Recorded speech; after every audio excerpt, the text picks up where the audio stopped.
la situation de la femme aujourd'hui, c'est très très délicat parce que sans la paix, on ne peut rien faire. Donc, il n'y a pas la paix, il n'y a pas de développement. Aujourd'hui, la femme est utilisée comme un instrument de propagande pour les hommes, pour le pouvoir. L'autonomisation de la femme n'est qu'une conséquence d'une bonne politique nationale en ces sujets, d'une bonne santé de l'économie du pays, et ça permettrait à ce que la femme ait la facilité à l'accès de microcrédits, que cette femme puisse se promouvoir dans son milieu de développement, dans l'entrepreneuriat féminin, que le climat des affaires soit assaini, que cette femme-là, elle soit considérée.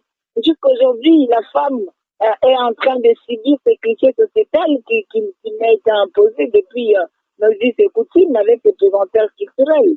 Donc aujourd'hui, la situation de la femme, elle est très délicate, même si nous avons aujourd'hui une avancée au niveau de cadre juridique en termes de certaines lois, mais il y a un problème dans la mise en œuvre, dans l'applicabilité de ces textes.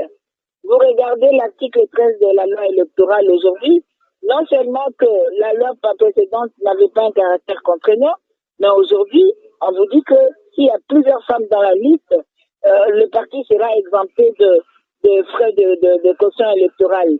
Trouvez-vous normal que la femme soit utilisée de plus en plein 21e siècle comme sacrifice pour que le parti économise de l'argent, pendant que la lutte de la femme, c'était pour amener la femme à lutter à la méritocratie, à accéder à des fonctions décisionnelles du pays pour permettre à ce que cette femme puisse influencer les social du peuple. Les thèmes qu'on nous amène là, ce sont des thèmes importés.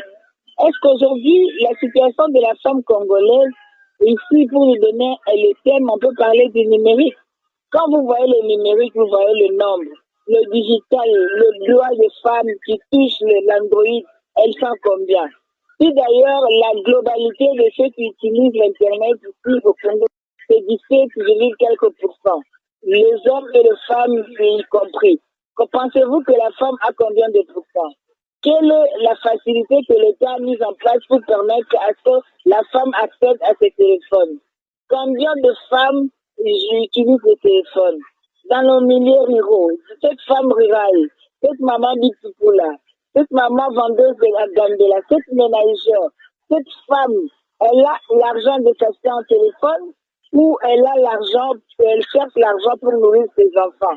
Qu'est-ce que l'État a fait pour disponibiliser même ces Wi-Fi-là? Si les étudiants n'en ont pas encore, pensez-vous que la femme en aura? Donc, il y a un problème.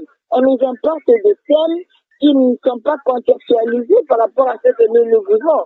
On aurait voulu aujourd'hui que nous puissions réfléchir sur la situation de la femme dans le milieu.